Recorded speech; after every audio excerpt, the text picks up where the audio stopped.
লাইভে যে কেকটা বানানো দেখিয়েছিলাম, বাদবাকি যেটা দেখতে পারোনি সেটা এবার দেখে নাও, ভিডিও করে নিয়েছি। এই দেখো গরম হয়ে যাচ্ছে, তো এর ভিতরে বসিয়ে দিয়েছি ঠিক এমনি করেই।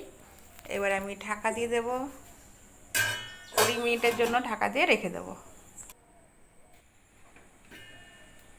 দেখো ঢাকনা তুলে তুলে নিলাম,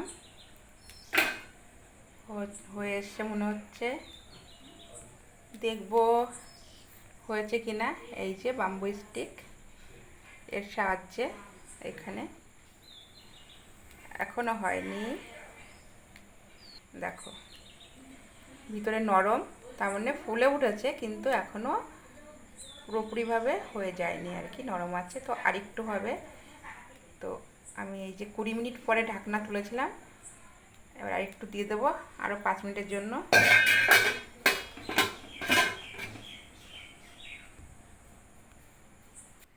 আর 5 মিনিট পরে তুলে নিচ্ছি। দেখো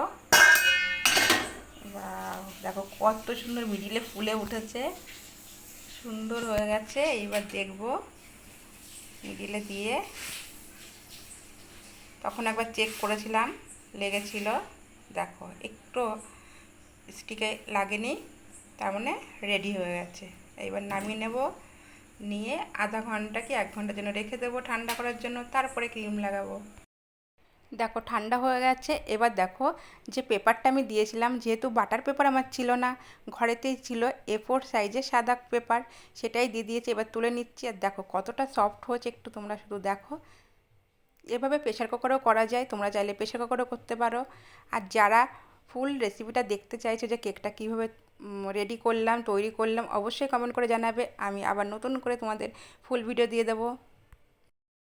সুন্দর করে কেটে নিতে হবে, বাড়তি অংশটুকু আমি কেটে বাদ দিয়ে দিয়েছি, তাহলে ক্রিম লাগাতে সুবিধা হবে।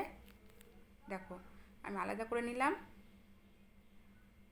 চিনি মেশানোর জলের প্রয়োজন হবে, তার জন্য আমি চিনি মিশিয়ে জলটা রেডি করে রাখবো। 1 চামচ নিয়ে নিয়েছি চিনির গুঁড়ো, আর সামান্য পরিমাণে জল। দেখো 2 চামচ মতন জল, 1 চামচ চিনির গুঁড়োর সঙ্গে 2 চামচ মতন জল নিয়ে নিয়েছি। এইবার নিয়ে নেব ক্রিম, 5 চামচ মতন নিয়েছি ক্রিম, আর দিয়ে দিলাম একটু চিনি গুঁড়ো। সুন্দর করে ব্লেন্ডার দিয়ে ব্লেন্ড করে নেব।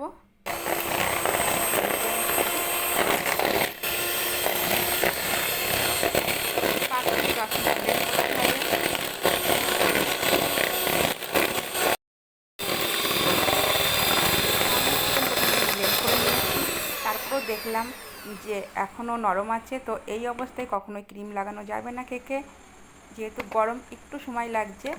তবে 10 মিনিট ব্লেন্ড করলেই ব্লেন্ড হয়ে যাবে।